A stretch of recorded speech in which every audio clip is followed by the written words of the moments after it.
pobra gent, i en fi, i no és pas aquesta la qüestió. Ara bé, el que jo sí que estic d'acord és que nosaltres no hem d'aspirar ni parlar ni voler reactivar el consum, o sigui, la reactivació del consum no és el nostre objectiu, no és la nostra manera de solucionar la crisi, i això ho hem de poder explicar. O sigui que no es tracta de fabricar més cotxes i que la gent compri més cotxes, vull dir, en tot cas es tracta de deixar de fabricar cotxes i fabricar coses que necessitem. Jo penso que una de les de línia de solució passa molt més per una redefinició, o sigui, el que hem de fer és redefinir la producció.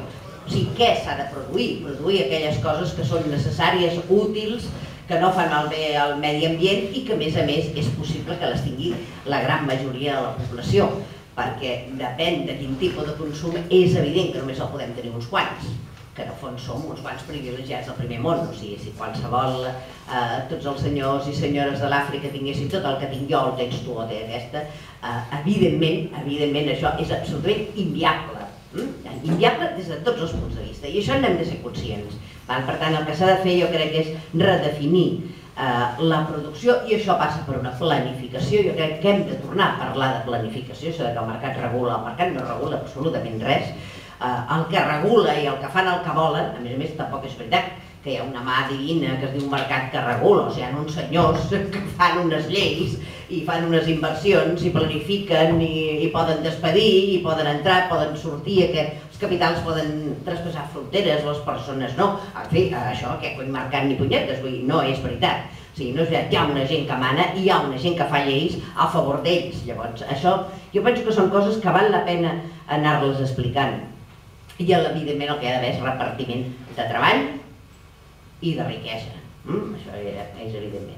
El de nacionalitzar bancs, jo penso que el que s'ha fet fins ara ni a Estats Units ni a Gran Bretanya és nacionalitzar bancs. S'han donat diners als bancs, però continuen controlant exactament els mateixos, amb els mateixos paràmetres i fent les mateixes coses. Jo quan parlo de nacionalitzar bancs no parlo d'això, parlo de control públic i que el banc tingui una altra funció, que no sigui la de fer beneficis i repartir-los entre els accionistes i els grans executius. Una altra cosa que heu parlat, a veure, la dicotomia aquesta entre la classe treballadora i els moviments socials tampoc l'acabo d'entendre, perquè em sembla que la gran majoria de treballadors estan en moviments socials i la gran majoria de moviments socials són treballadors, vull dir que no l'acabo d'entendre. En tot cas, jo sí que penso que hi ha un problema, i és que la mitificació del que va ser el moviment obrer ha passat. O sigui, el moviment obrer va ser, jo penso, tan important no només perquè era obrer, sinó perquè era moviment, i era moviment conscienciat, organitzat, polititzat, etc. I per mi el problema d'ara no és la classe treballadora, no, sinó les persones que pateixen el capitalisme, que evidentment són els treballadors i treballadores, tenen consciència d'això. I en aquests moments jo crec que un dels problemes és que una gran majoria de la classe popular, dieu-li treballadors si voleu, és igual, de la classe popular no té consciència. O sigui, una gran majoria de la classe popular el que aspira és precisament a consumir més, a tenir més cotxes, a tenir més motos, a tenir més no sé què, a tenir més no sé quantos, i a l'ecologia li sembla una xorrada i la crisi l'únic que vol és que passi aviat i que ell pugui tornar a continuar comprant. Jo penso que aquest és el problema. El problema és, per això jo al començament també parlava de valors i d'ideals, o sigui, si no aconseguim una politització del personal és molt difícil que puguem avançar. Les relacions de comissions i UGT. A veure, jo des de l'experiència d'un sindicat que són majoritaris a l'educació però no són majoritaris a la resta de sectors perquè no hi som, jo diria que cal, a veure, que és molt difícil, però que evidentment sense ells no es poden fer les mateixes coses, perquè és veritat que els sindicats majoritaris tenen capacitat de convocatòria que no tenen altres sindicats més minoritaris o altres moviments socials, i jo penso que hi ha una fórmula que acostuma a funcionar, no sempre, acostuma a funcionar. I jo crec que va funcionar tant amb la plataforma Aturem la Guerra com ens ha funcionat a les mobilitzacions de la LEC. I és forçar. A veure, forçar què vol dir? No, a veure, a la plataforma Aturem la Guerra no estaven ni comissions ni UGT durant molt de temps. durant molt de temps, però allò anava avançant. I un cop van anar avançant van acabar venint, i un cop van acabar venint van acabar convocant. A nosaltres ens ha passat el mateix, o sigui, amb les mogudes amb la LEC, la primera, nosaltres ja vam dir, nosaltres la convocarem i us invitem, pensem que seria bo, pensem que és molt important tot el que vulgueu, però si dieu que no, finalment nosaltres ho farem, us quedareu sols dient que no i ja ho explicareu per què. Llavors, jo crec que és una qüestió de convèncer i si no de tirar endavant. O sigui, jo penso que si hi ha molta gent o molts petites organitzacions, sindicats que comencessin a parlar en sèrio d'una convocatòria de vaga general i ens assentéssim en comissions i diem, bueno, la tirem endavant, va, és important per això, per allò, per no sé què, no sé quantos, no sé què més. No, bueno, nosaltres finalment la tirarem endavant, vosaltres mateixos. Jo no sé què passaria, però jo penso que aquesta és l'única estratègia, perquè és veritat que mentre no tinguem altres sindicats amb uns altres paràmetres, amb igual de capacitat de convocatòria, doncs hi ha els que hi ha.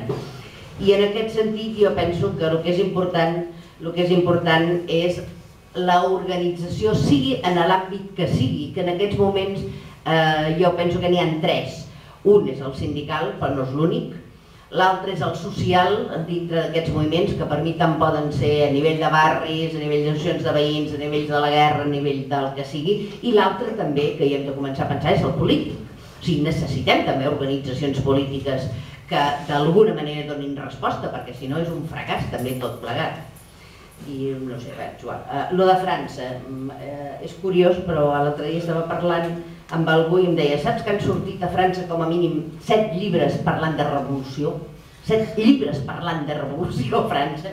És curiós perquè realment estan més organitzats, és un problema d'organització que no pas estem aquí.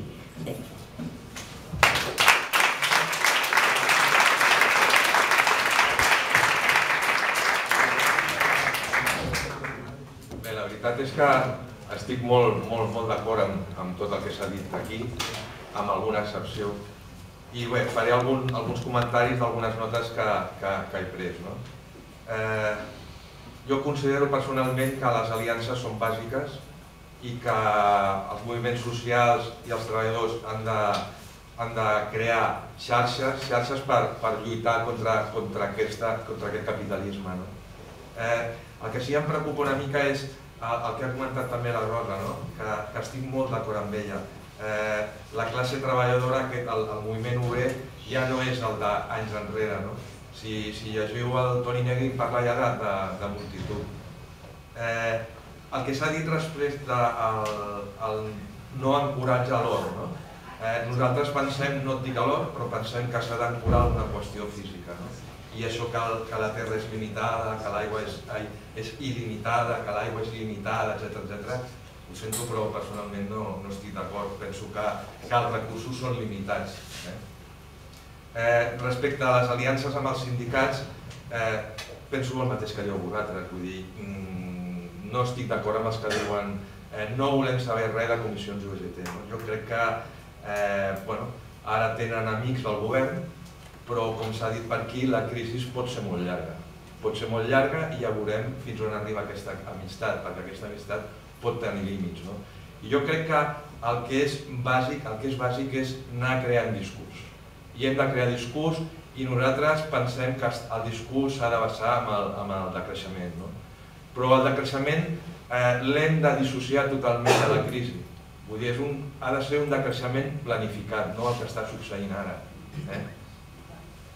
I respecte a la nacionalització dels bancs, bé, a Anglaterra el que sí que sé és que el que han fet és comprar accions. Vull dir, no és que els hagin donat diners, els han comprat accions. Ara, per què serà aquestes accions? Per pagar el dèficit i quan estiguin bé els bancs vendre les accions? Clar, això sí que no seria nacionalitzar. I bé, amb això ja està, res més.